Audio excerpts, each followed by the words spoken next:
ನಮಸ್ಕಾರ ಸ್ನೇಹಿತರೆ, ಕಿರಿಕ್ ಪಾರ್ಟಿ ಖ್ಯಾತಿಯ ನಟಿ ರಶ್ಮಿಕಾ ಮಂದಣ್ಣರವರು ನಮ್ಮ challenging star D boss Darshan ರವರ ಬಗ್ಗೆ ಮತ್ತೊಂದು ಹೇಳಿಕೆ ನೀಡಿದ್ದಾರೆ.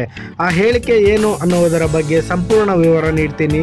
ಅದಕ್ಕಿಂತ ಮುಂಚೆ ನೀವಿನ್ನೂ ನಮ್ಮ ಚಾನಲ್ಗೆ ಸಬ್ಸ್ಕ್ರೈಬ್ ಆಗಿಲ್ಲ ಅಂದರೆ ದಯವಿಟ್ಟು ಸಬ್ಸ್ಕ್ರೈಬ್ ಆಗಿ, ಹಾಗೂ ನಮ್ಮ ಚಾನಲ್ನಲ್ಲಿ ಬರುವ ಎಲ್ಲ ವಿಡಿಯೋಗಳ ಅಪ್ಡೇಟ್ಸಿಗಾಗಿ ಪಕ್ಕದಲ್ಲಿರುವ ಬೆಲ್ ಬಟನ್ ಅನ್ನು ಒತ್ತಿ.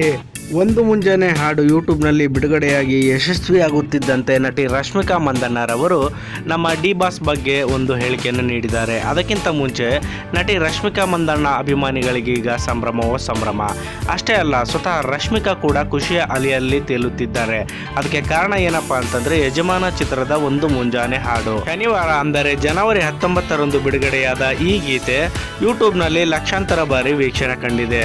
ಕವಿರಾಜ್ ಸಾಹಿತ್ಯ, ವಿ ಹರಿಕೃಷ್ಣ ಸಂಗೀತ ಸಂಯೋಜನೆಯ ಹಾಡಿನಲ್ಲಿ ಕಲರ್ಫುಲ್ ಆಗಿ ರಶ್ಮಿಕಾ ಮಂದಣ್ಣ ಹಾಗೂ ದರ್ಶನ್ ರವರು ಕಾಣಿಸಿಕೊಂಡಿದ್ದಾರೆ. 2017ರ ಡಿಸೆಂಬರ್ನಲ್ಲಿ ಬಂದ ಚಮಕ್ ಚಿತ್ರದ ಬಳಿಕ ನಟಿ ರಶ್ಮಿಕಾ ಮಂದಣ್ಣ ಕನ್ನಡ ಸಿನಿಪ್ರಿಯರಿಂದ ಕೊಂಚ ದೂರವಾಗಿದ್ದರು. ಟಾಲಿವುಡ್ನಲ್ಲಿ ಬ್ಯಾಕ್ ಟು ಬ್ಯಾಕ್ ಸಿನಿಮಾ ಒಪ್ಪಿಕೊಂಡಿದ್ದ ಅವರು ಚಂದನವನದಲ್ಲಿ ಕಾಣಿಸಿಕೊಳ್ಳಲೇ ಇಲ್ಲ. ರಶ್ಮಿಕಾ ಎಲ್ಲಿದ್ದೀರಿ, ಏನು ಮಾಡುತ್ತಿದ್ದೀರಿ ಎಂದು ಕರ್ನಾಟಕದಲ್ಲಿನ ಅಭಿಮಾನಿಗಳು ಕೇಳುತ್ತಲೇ ಇದ್ದರು.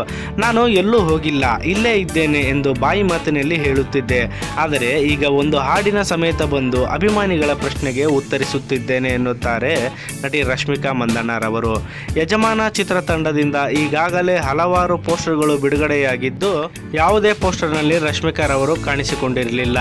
ಈಗ ಹಾಡಿನ ಮೂಲಕ ಬಂದು ಧೂಳೆಬ್ಬಿಸುತ್ತಿದ್ದಾರೆ.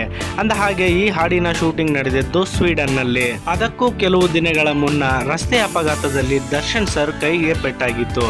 ಆದರೆ ಚಿತ್ರೀಕರಣದ ಸಂದರ್ಭದಲ್ಲಿ ಸ್ವಲ್ಪವೂ ನೋವು ತೋರಿಸಿಕೊಳ್ಳದೆ ಕ್ಯಾಮರಾ ಎದುರಿಸಿದ್ದನ್ನು ರಶ್ಮಿಕಾ ಮಂದಣ್ಣರವರು ನೆನಪಿಸಿಕೊಳ್ಳುತ್ತಾರೆ. ನಮ್ಮ ನೋವನ್ನು ನೆಪವಾಗಿಟ್ಟುಕೊಂಡು ಮನೆಯಲ್ಲಿ ಕುಳಿತರೆ ನಾವು ಕೆಲಸಕ್ಕೆ ಗೌರವ ಕೊಡುತ್ತಿಲ್ಲ ಎಂದೇ ಅರ್ಥ. ಏನೇ ಇದ್ದರೂ ಅದನ್ನು ನಮ್ಮೊಳಗೆ ಇಟ್ಟುಕೊಂಡು ಮುಂದುವರಿಯಬೇಕು. ದರ್ಶನ್ ಸರ್ ಎಷ್ಟು ಶ್ರಮಜೀವಿ ಎಂಬುದು ಈ ಚಿತ್ರೀಕರಣದ ವೇಳೆ ನನಗೆ ಗೊತ್ತಾಯಿತು ಎನ್ನುತ್ತಾರೆ ನಟಿ ರಶ್ಮಿಕಾ ಮಂದಣ್ಣರವರು. ಸ್ವೀಡನ್ನಲ್ಲಿ ಮೈ ಕೊರೆಯುವ ಚಳಿಯಲ್ಲಿ ಯಜಮಾನ ಬಳಗ ಕೆಲಸ ಮಾಡಿ ಬಂದಿದೆ. -2 ಡಿಗ್ರಿ ಚಳಿಯಲ್ಲಿ ಡಿಫ್ರೆಂಟ್ ಕಾಸ್ಟ್ಯೂಮ್ಗಳನ್ನು ಧರಿಸಿ ಡ್ಯಾನ್ಸ್ ಮಾಡುವುದು ಚಾಲೆಂಜಿಂಗ್ ಆಗಿತ್ತಂತೆ.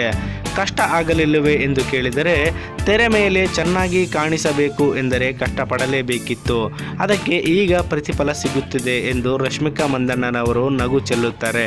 ಸೊ ಇದಾಗಿತ್ತು ಸ್ನೇಹಿತರೆ ಈ ಕ್ಷಣದ ಸುದ್ದಿ. ಈ ವಿಡಿಯೋ ನಿಮಗೆ ಇಷ್ಟವಾದಲ್ಲಿ ಲೈಕ್ ಮಾಡಿ, ಕಮೆಂಟ್ ಮಾಡಿ, ಶೇರ್ ಮಾಡಿ. ಹಾಗೂ ನೀವು ಡಿ ಬಾಸ್ ಅಭಿಮಾನಿಯಾಗಿದ್ದಲ್ಲಿ ಜೈ ಡಿ ಬಾಸ್ ಎಂದು ಕಮೆಂಟ್ ಮಾಡಿ.